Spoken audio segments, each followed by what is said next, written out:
Hello everyone, कैसे हैं आप सब। आज हम एक नए वीडियो लेकर आए हैं जो first year ITI electrician theory से रिलेटेड है, जिसका नाम है बेसिक वायरिंग प्रैक्टिस यानी मूलभूत वायरिंग अभ्यास। इस चैप्टर में बेसिकली हम लोग पढ़ने वाले हैं कि वायरिंग क्या होता है, इसका इंट्रोडक्शन देखेंगे, उस वायरिंग का प्रकार देखेंगे और उस वायरिंग में प्रयोग होने वाले सामग्री कौन कौन से हैं, ठीक ना, उसके बारे में हम लोग डिटेल से चर्चा करने वाले हैं। तो चलिए वीडियो को शुरुआत करते हैं। चलिए इसका हम इंट्रोडक्शन से स्टार्ट करते हैं। वर्तमान युग में विद्युत शक्ति का महत्व इतना बढ़ गया है कि यह हमारे दैनिक जीवन की एक मूलभूत आवश्यकता बन गई है।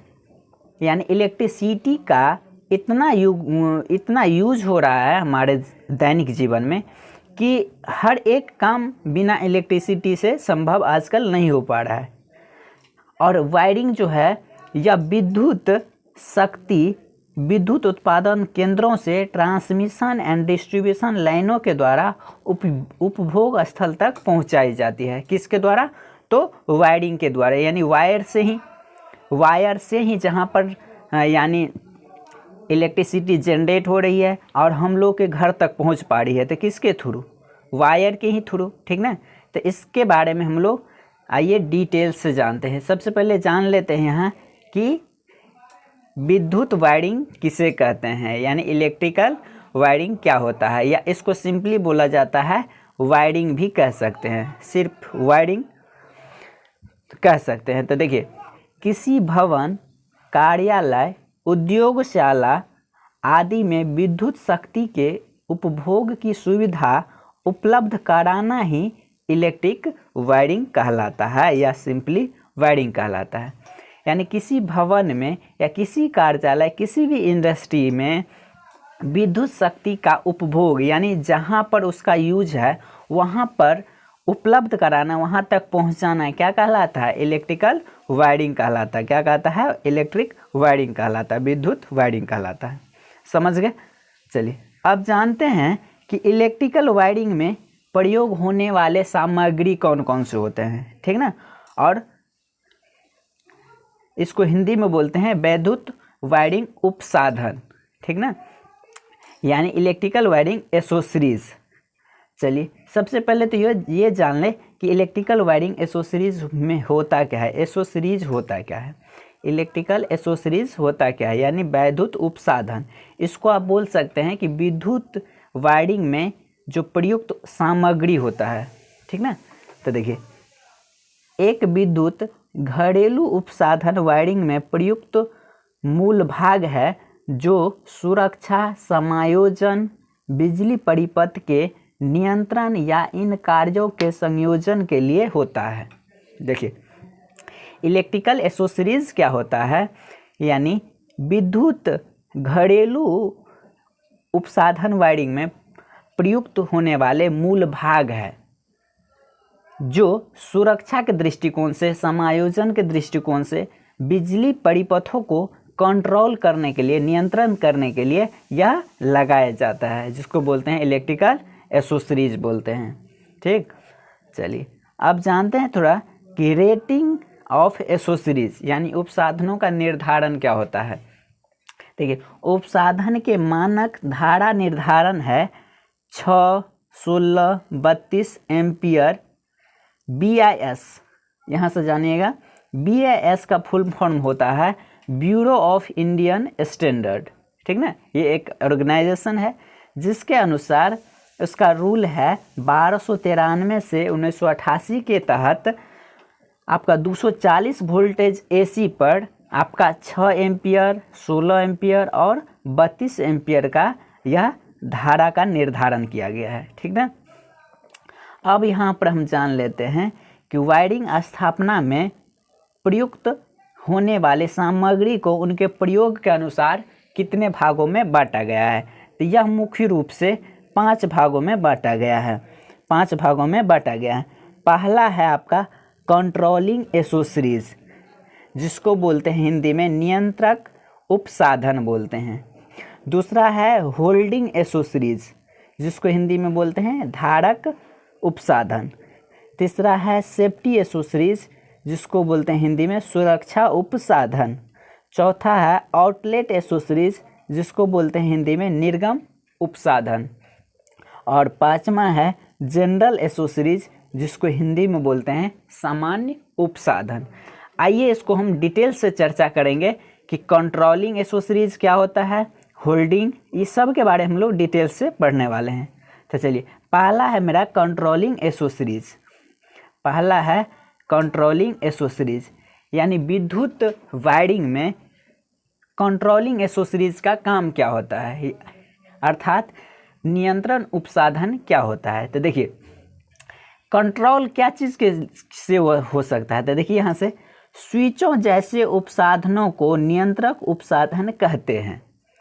देखिए, कंट्रोलिंग एसेसरीज किसे कहते हैं, तो विद्युत वायरिंग में जो नियंत्रण करते हैं धारा को, उसको क्या बोलते हैं, कंट्रोलिंग एसेसरीज, यानी नियंत्रक सामग्री बोलते हैं। जैसे क्या, तो स्विच हो गया आपका, क्योंकि इनका प्रयोग परिपथों या विद्युत पाइपों के नियंत्रण के लिए किया जाता है।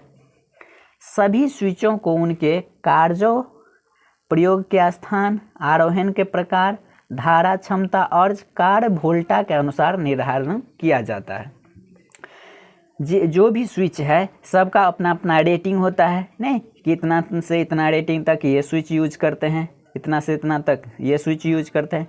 तो अब हम ये जान लेते हैं कि आपका स्विच कितने प्रकार के होते हैं और कौन कौन से कार्य में कौन स्विच का यूज किया जाता है।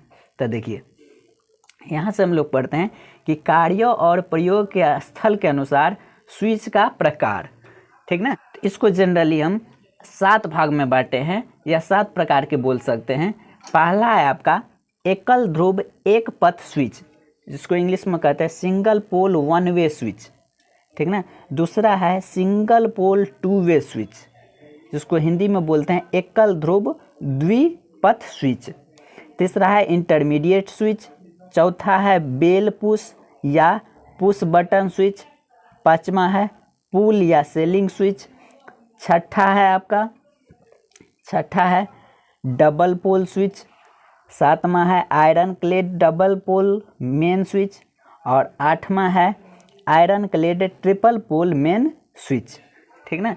इतने सारे आपका स्विच का प्रकार हो गया। चलिए बारी बारी से इसको डिस्कशन करते हैं। पहला है single pole one way switch.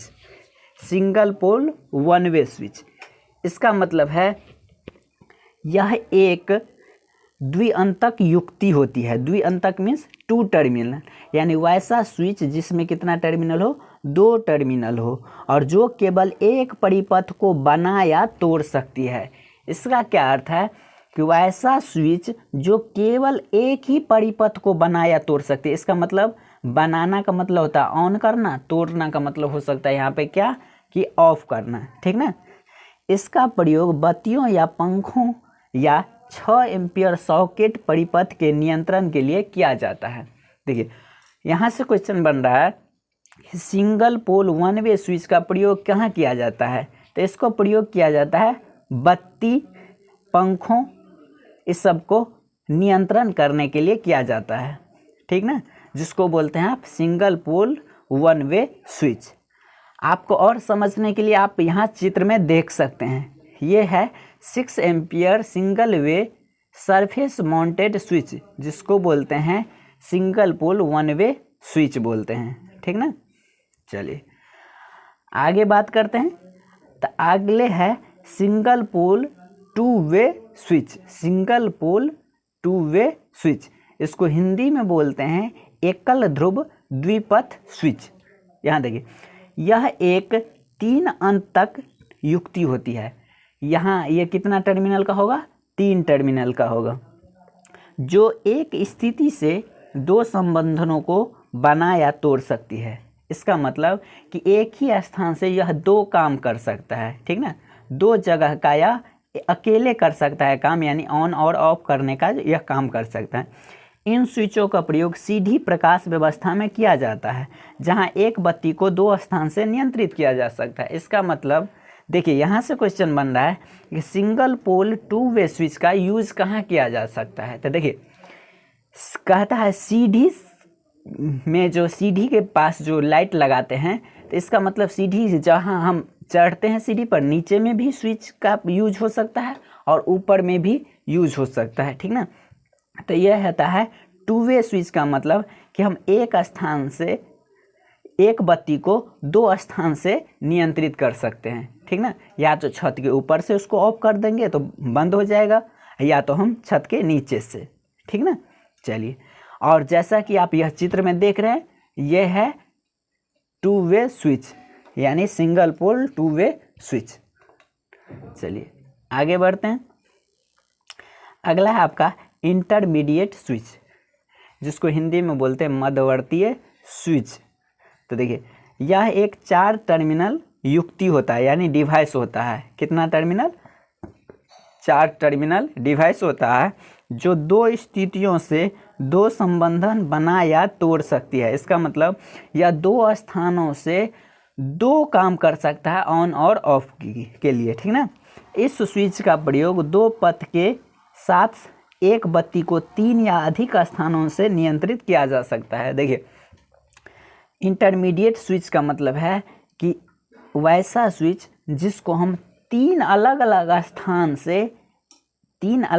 स्थान से एक ही बत्ती को हम ऑन और ऑफ कर सकते हैं, ठीक ना, जिसको बोलते हैं आप इंटरमीडिएट स्विच बोलते हैं। जैसा कि आप यहाँ फिगर में देख सकते हैं, इसको बोलते हैं इंटरमीडिएट स्विच कनेक्शन।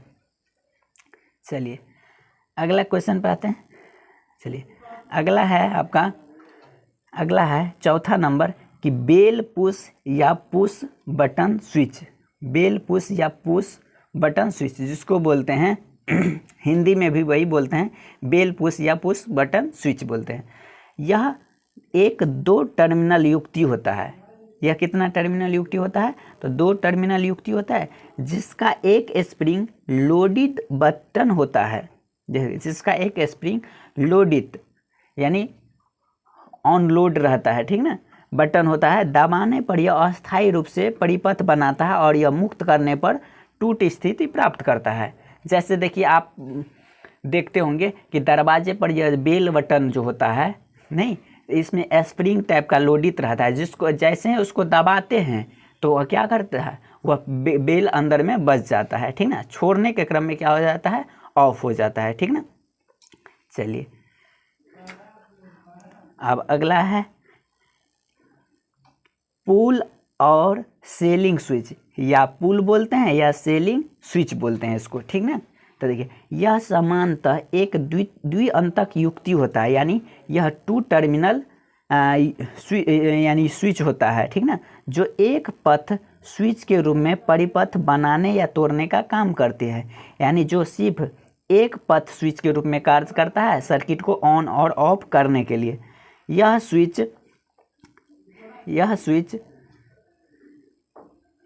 छत पर आरोहित होता है, चूँकि उपयुक्त विद्युत रोधी डोरी के माध्यम से एक दूरी को स्विच के प्रचालित कर सकता है। इसका मतलब ये हुआ कि देखिए, सेलिंग स्विच मतलब देखते होंगे कि आपका देखते हैं वाल जो फैन होता है उसको क्या करते हैं, देखिए डोरी लटका रहता है, नहीं, उसको जब हम खींचते हैं तो क्या करता है, खींचते हैं तो यह क्या होता है, ऑन और ऑफ होते रहता है, नहीं, तो उसको बोलते हैं सेलिंग स्विच बोलते हैं, सेलिंग स्विच।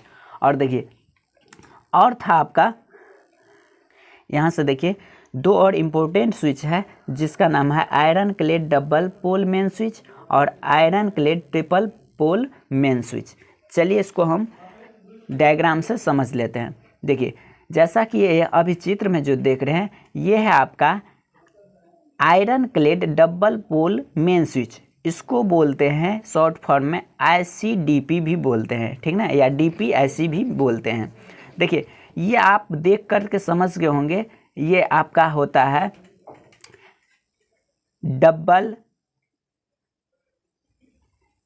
ये आपका होता है iron clad double pole main switch.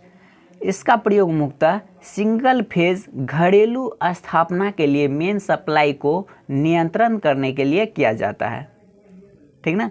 यह एक साथ सप्लाई के फेज और न्यूट्रॉन का नियंत्रण कर सकता है। यानी यह जो स्विच है यह एक ही साथ, ठीक ना, फेज और न्यूट्रल दोनों को कंट्रोल कर सकता है, जिसको बोलते हैं DPIC मेन स्विच, ठीक ना।